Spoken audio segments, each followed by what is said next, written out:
آپ حضرات اہل علم ہیں اور سچی بات یہ ہے کہ میرے اندر بالکل اہلیت اور صلاحیت اس بات کی نہیں ہے کہ میں علماء کے بیچ میں بیٹھ کر ہمارے حضرت محترم صاحب دامت برکاتہ علماء کی مجلس کہیں ہوتی ہے، میں نے بہت سی جگہوں پر حضرت کے ساتھ علماء کی مجلس میں شرکت کی ہے، اور جیسے ہم اس وقت بیٹھے ہوئے ہیں مدارس کے اساتذہ ذمہ داران، ان کے بیچ میں بیٹھ کر میں نے حضرت محترم صاحب دامت برکاتہم کی بہت سی جگہوں پر جو گفتگویں سنی ہیں، ان میں ایک بات حضرت محترم صاحب دامت برکاتہم اپنے شیخ حضرت اقدس مولانا مفتی محمود حسن گنگوہی رحمۃ اللہ علیہ کی ایک بات نصیحت کے طور پر ضرور بیان فرماتے ہیں، جو حضرت مفتی صاحب رحمۃ اللہ علیہ علماء کے بیان کے درمیان بیٹھ کر بیان فرمایا کرتے تھے۔ سچی بات تو یہ ہے کہ میں نے جہاں تک سمجھا ہے، اگرچہ میری فہم میری سمجھ یقیناً حجت نہیں ہے، میں ہوں کس لائق، لیکن میں نے بڑوں سے بھی یہی سنا ہے کہ حضرت مفتی محمود حسن گنگوہی رحمۃ اللہ علیہ نے جو نصیحت علماء کے درمیان بیٹھ کر کی ہے یا کیا کرتے تھے، وہ قرآن و حدیث، قرآن و سنت اور نبی اکرم صلی اللہ علیہ وسلم دین اسلام کی تمام تعلیمات کا خلاصہ ہے۔ وہ بات یہ ہے، صرف ایک بات، ایک جملہ، میں ہوں یا آپ ہوں، کوئی بھی ہو، ہر شخص کو صرف اور صرف اپنی ذمہ داری پر نظر رکھنی چاہیے کہ میری ذمہ داری کیا ہے، میرے اوپر کس کا کیا حق ہے۔ جہاں اپنی ذمہ داری کے ادا کرنے میں کوتاہی ہوئی، وہیں سے معاملات خراب ہو جاتے ہیں اور مسئلہ بگڑ جاتا ہے۔ پورے قرآن و سنت کو آپ پڑھ جائیے، آپ نے پڑھا ہے، پڑھا رہے ہیں، کہیں پر بھی آپ کو قرآن و حدیث میں یہ نہیں ملے گا کہ آپ اپنا حق دوسرے سے زبردستی وصول کر لیں۔ اس چیز کی ترغیب کہیں نہیں ملے گی۔ معافی کی ترغیب تو ملے گی کہ آپ کا حق اگر کسی پر ہے تو معاف کر دیجئے، آدھا معاف کر سکتے ہیں آدھا معاف کر دیجئے، پورا معاف کر سکتے ہیں پورا معاف کر دیجئے۔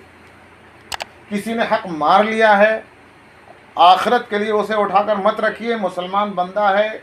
مومن بھائی ہے، درگزر کر دیجئے۔ یہ نصیحت جگہ جگہ ملے گی، لیکن یہ نصیحت کہ کسی نے آپ کا حق مان لیجئے، مار بھی لیا ہے، دبا لیا ہے، صریح حق ہے، اسے زبردستی وصول کر لیجئے۔ ہر سی بات ہے، سارے نفوس، سارے مزاج، ساری طبیعتیں یکساں نہیں ہوتی ہیں، تو قضا کے طریقے، عدالتوں سے رجوع، ذمہ داران کے سامنے جانا، حکمین کو طے کرنا، معاملات کو سلجھانا، یہ نصیحتیں ہیں، لیکن مزاج کو اگر دیکھیں گے تو حق لینے کی بات شریعت کہیں نہیں کرتی دکھائی دیتی۔ یعنی ترغیب اور ترغیب کی اگر بات دیکھیں گے تو کہیں پر شریعت اس چیز کی حوصلہ افزائی نہیں کرتی، ترغیب نہیں دیتی کہ اپنا حق لے لو۔ معافی کے بعد جگہ جگہ ملے گی، ہاں ہر جگہ ترغیب ملے گی تو اس بات کی کہ اپنے اوپر کسی کا حق برقرار نہ رہے۔ ایک بھائی کو شریعت یہ نصیحت کرتی ہے کہ بھائی کا حق تیرے اوپر نہ رہے، شوہر کو یہ نصیحت کرتی ہے کہ بیوی کا حق نہ رہے، بیوی کو یہ نصیحت کرتی ہے کہ شوہر کا حق نہ رہے، پڑوسی کو نصیحت کرتی ہے کہ پڑوسی کا حق نہ رہے۔ پڑوسی کو سے حق چھین لو، ایسا نہیں، پڑوسی کا حق اپنے اوپر نہ رہے، والد کے اوپر اولاد کا حق نہ رہے، اولاد کے اوپر والد کا حق نہ رہے۔ ہم میں سے اگر ہر شخص کے اندر، سب سے پہلے میں مخاطب ہوں، میں اس چیز پر عمل نہیں کر پاتا، اس لیے میں اس چیز کو بیان کر رہا ہوں۔ کبھی کبھی لوگوں کے سامنے کسی شریعت کے حکم کو اور شریعت کے کسی مسئلے کو بیان کرنے کے برکت سے اللہ تعالیٰ عمل کی توفیق دے دیتے ہیں۔ اسی لیے میں آپ کے درمیان بیٹھ کر کے مذاکرہ کر رہا ہوں اس بات کا کہ مجھے سب سے پہلی فکر کرنی چاہیے اور ہم سب کو کہ ہمارے اوپر کس کا کیا حق ہے، ہمارے اوپر کس کا کیا حق ہے، اس کی طرف کو توجہ کب آئے گی؟ ہمارا دماغ اس پر لگا رہتا ہے کہ ہمارا کس پر کیا حق ہے، ہمارے کس پر 1 روپیہ نکلتا ہے، کس پر زمین نکلتی ہے، کس کے اوپر کیا چیز ہمارا حق بنتا ہے، اس سے لے لیں۔ یہ طبیعت ہے، فطرت ہے انسان کی اس طرف کو. اب اس طبیعت کا حضرت تھانوی کے الفاظ میں امالہ کرنا ہے، گھمانا ہے اس چیز کی طرف کو کہ میرے اوپر کیا حق ہے وہ میں ادا کر دوں. یہ چیز پیدا ہوتی ہے علماء کرام اور مشائخ اعظام کی صحبت میں بیٹھ کر، کسی کے ہاتھ میں ہاتھ دے کر. صرف پڑھنے سے یہ چیز حاصل نہیں ہوتی، صرف پڑھنے سے یہ چیز حاصل نہیں ہوتی ہے. ہمارے اکابر نے لکھا ہے، خاص طور سے تفسیروں میں، سورہ فاتحہ کے اندر بھی لکھا ہے اور دوسری آیات کی تفسیر میں بھی لکھا ہے. اللہ تبارک و تعالیٰ نے دعا کروائی اور کرواتے ہیں، ہر رکعت میں کرواتے ہیں، اہدنا الصراط المستقیم، اے اللہ تو ہم کو سیدھا راستہ دکھا دے. کسی کا جواب آگے آ رہا ہے ذالک الکتاب لا ریب فیہ، کہ سیدھا راستہ چاہیے، یہ کتاب ہے، کتاب دے دی گئی. اگر صرف علم کافی ہوتا تو کتاب کافی ہو جاتی، لیکن اہدنا الصراط المستقیم کے معنی بعد آیا ہے صراط الذین انعمت علیہم، ان لوگوں کا راستہ جن کے اوپر انعام ہوا ہے. مجھے یاد پڑتا ہے قاری طیب صاحب رحمۃ اللہ علیہ کے الفاظ ہیں، صرف اکیلی کتاب افراد اور شخصیات اور اہل علم اور متقی اور اصحاب صدق، یا ایھا الذین آمنوا اتقوا اللہ وکونوا مع الصادقین، اصحاب صدق کے بغیر ایک کشتی ہے ملاح کے بغیر،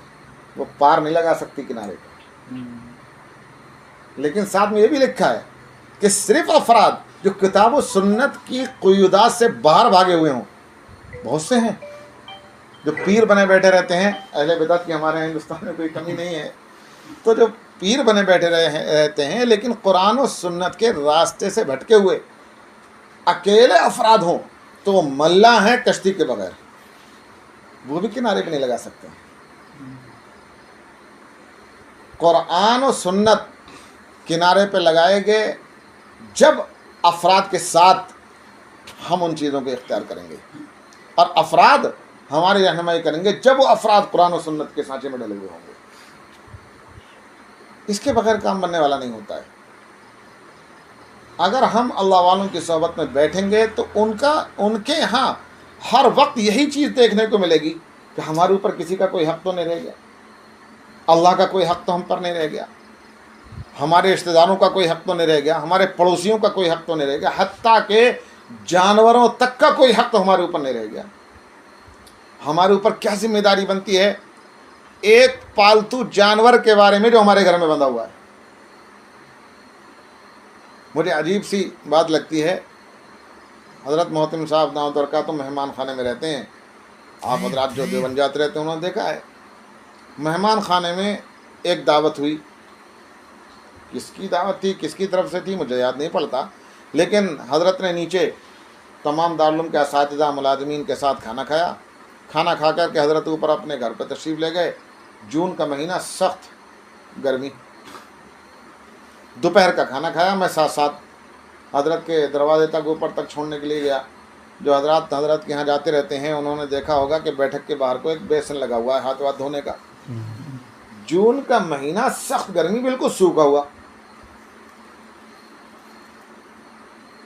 حضرت نے تھوڑا سا اس کا پانی کھولا، بہت معمولی چند بوند ٹپک رہے تھے تھوڑا سا، اور اس کے نیچے کوئی انگلی دھو رہا ہے. میں یہ سمجھا کہ نیچے بغیر صابن کے ہاتھ دھو کر کے حضرت تشریف لے آئے. برابر میں صابن رکھا ہوا تھا، میں نے صابن اٹھا کر دیا کہ حضرت یہ صابن لیں گے، ہاتھ دھوئیں گے. کہنے لگے کہ نہیں، میں ہاتھ تو نیچے دھویا تھا. یہاں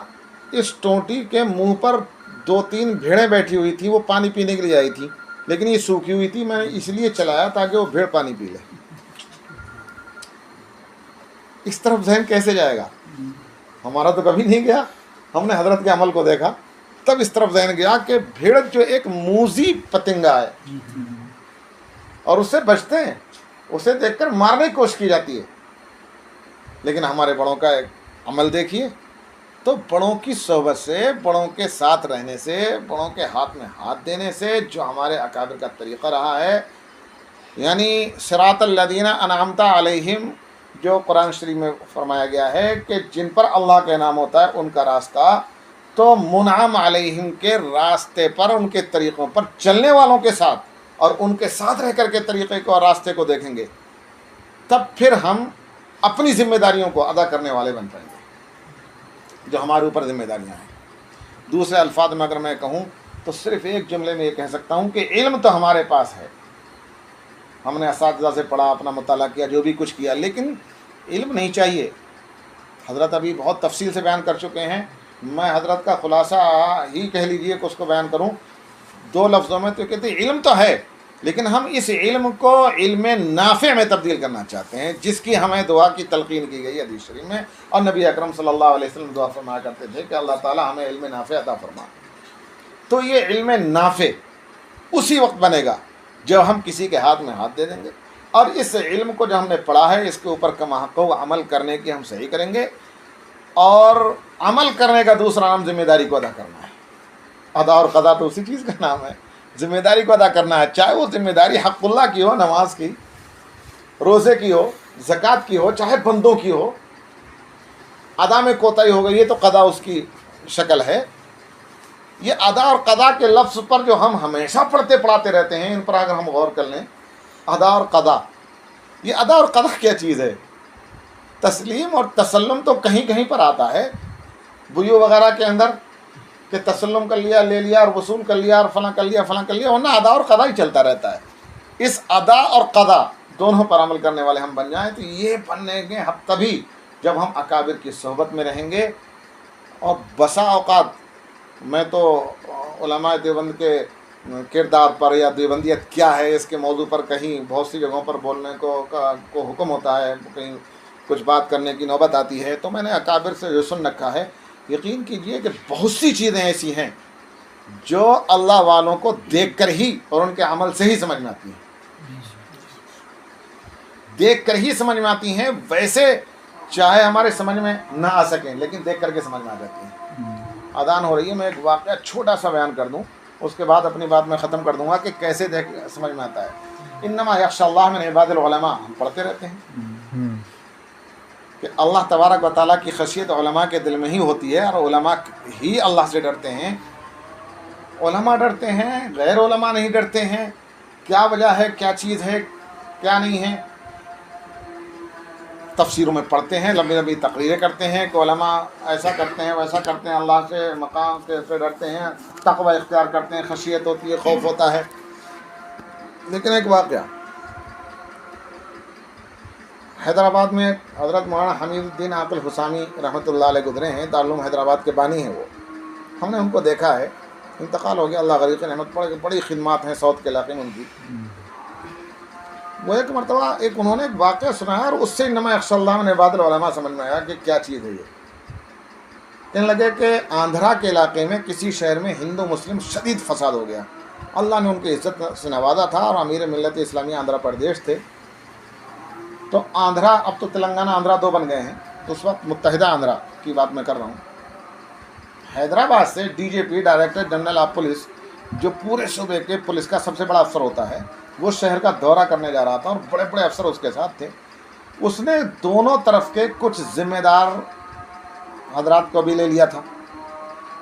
مثلاً حضرت مولانا حمید الدین عاقل حسامی صاحب کو لے لیا تھا کہ آپ اپنے مسلمانوں کو سمجھائیے گا، کچھ غیر مسلموں کو لے لیا کہ آپ اپنے لوگوں کو سمجھائیے گا، اور امن و سلامتی کی میٹنگ کریں گے، اور امن کمیٹی کی میٹنگ کریں گے، ساتھ میں لے لیا۔ مولانا حسامی صاحب فرماتے ہیں کہ راستے میں پورا قافلہ جا رہا تھا، 30-40 گاڑیاں، اور بڑے بڑے افسران، سب سے بڑا پولیس کا افسر جا رہا ہے۔ راستے میں ریلوے پھاٹک بند تھا روڈ پہ، قافلہ رک گیا کہ وہ جو ڈی جی پی تھا اپنی گاڑی سے نکل کر باہر، درخت تھے بڑے بڑے روڈ کے کنارے، درخت کے نیچے کھڑا ہو گیا، جتنے افسر تھے سب اس کے سامنے یوں ادب سے کھڑے، کہ وہیں پر ہم نے دیکھا کہ ایک چرواہا ایک درخت کے جڑ سے ٹیک لگا کر پیر پھیلا کے آرام سے بیٹھا ہوا اور بیڑی پی رہا ہے، بالکل لاپرواہ، اسے کوئی پرواہ نہیں کون ہے ہوگا کوئی۔ جو بڑے بڑے افسر ہیں وہ اس ڈی جی پی کے وجہ سے پریشان ہیں اور ہاتھ جوڑ کے کھڑے ہیں، پتہ نہیں کس وقت کس پہ گاج گر جائے، کس پہ ڈانٹ پڑ جائے، کس پہ پکڑ ہو جائے، کیا ہو جائے، لیکن وہ ایک چرواہا ہے، وہ آرام سے بیٹھا ہوا ہے۔ مولانا حسامی صاحب نے کہا کہ دیکھیے وہ ڈی جے پی کے مقام و مرتبے کو یہ جانتے تھے، تو ان کے دل میں خوف تھا اس کا، اور وہ ہاتھ جوڑ کے کھڑے ہوئے ہیں، اس کے مقام کو نہیں جانتا، وہ تو یہ سمجھتا میں بھی ایک انسان ہوں، یہ بھی ایک انسان ہے، برابر برابر ہیں، تو مقام کے جاننے سے کتنا فرق پڑتا ہے۔ علماء اللہ تبارک و تعالیٰ کے مقام و مرتبے کو، اس کے احسانات کو، اس کے کتنی اللہ تبارک و تعالیٰ کی مصلحتیں ہمارے ساتھ رہتی ہیں اور کتنے احسانات ہیں، کتنی نعمتیں ہیں، اس کو جانتے ہیں، اس کی وجہ سے خشیت آتی ہے۔ لیکن اگر یہ علم جسے ہم جانتے ہیں کہ اللہ تعالیٰ کن صفات عالیہ کے حامل ہیں، اللہ کی ذات کیسی ہے اور کتنے احسانات ہیں، کتنی نعمتیں ہیں، جو قرآن کریم تذکیر بآلاء اللہ جگہ جگہ کرتا ہے، التذکیر بایام اللہ ہے، یہ تمام چیزیں ہم پڑھتے تو ہیں، لیکن خشیت اگر نہیں آ رہی ہے تو ہمیں یہ دیکھنا ہوگا کہ وجہ کیا ہے، پانی کہاں پر مر رہا ہے کہ علم ہے اور خشیت نہیں پیدا ہو رہی ہے۔ وہ علم ہے اور خشیت نہیں پیدا ہو رہی ہے، وہ اسی وجہ سے کہ ہم نے ڈاکٹری تو پڑھ لی، لیکن کسی ہاسپٹل میں کسی سینئر ڈاکٹر کے ساتھ رہ کر کے پریکٹس نہیں کی، عملی مشق نہیں کی۔ ہم نے وکالت تو پڑھ لی، لیکن کسی سینئر وکیل کے ساتھ رہ کر کے مقدمات کو کیسے ڈیل کیا جاتا ہے اس کو ہم نے نہیں سیکھا۔ تو ہم اکابر کے ہاتھ میں ہاتھ دے کر کے جس کی طرف کو دل کا میلان ہو، ظاہر سی بات ہے، ایک ڈاکٹر MBBS بنتا ہے، MD کرتا ہے، DM بن جاتا ہے، MD کے بعد کی ڈگری کرتا ہے، DM بن جاتا ہے، تو وہ اپنے ذوق سے دیکھتا ہے کہ کون سے ہاسپٹل میں مجھے 6 مہینے 1 سال پریکٹس کرنی ہے، اس کے بعد اپنا ہاسپٹل کھولنا ہے۔ اپنے ذوق کے حساب سے کس چیز کی طرف دل کا میلان ہو اور جس کی طرف دل کا رجحان ہو، اس سے ہاتھ میں ہاتھ دے دیں، اس کے ساتھ وقت گزاریں اور اس کی صحبت کو اختیار کریں۔ بغیر صحبت کے صرف ہاتھ میں ہاتھ دے دینے سے بھی کام نہیں بنتا، کچھ نہ کچھ وقت دیں، صحبت میں رہیں، اپنے حالات سے مطلع کرتے رہیں، تب پھر علم نافع بنتا ہے، اور وہ علم بنتا ہے جس سے خشیت آتی ہے، ورنہ خشیت والا علم نہیں ہوتا، علم محض علم رہ جاتا ہے، اور پھر وہ علم نبی کی وراثت نہیں بنتا ہے۔ اللہ تعالی ہم سب کو توفیق عطا فرمائے۔ وآخر دعوانا الحمدللہ رب العالمین۔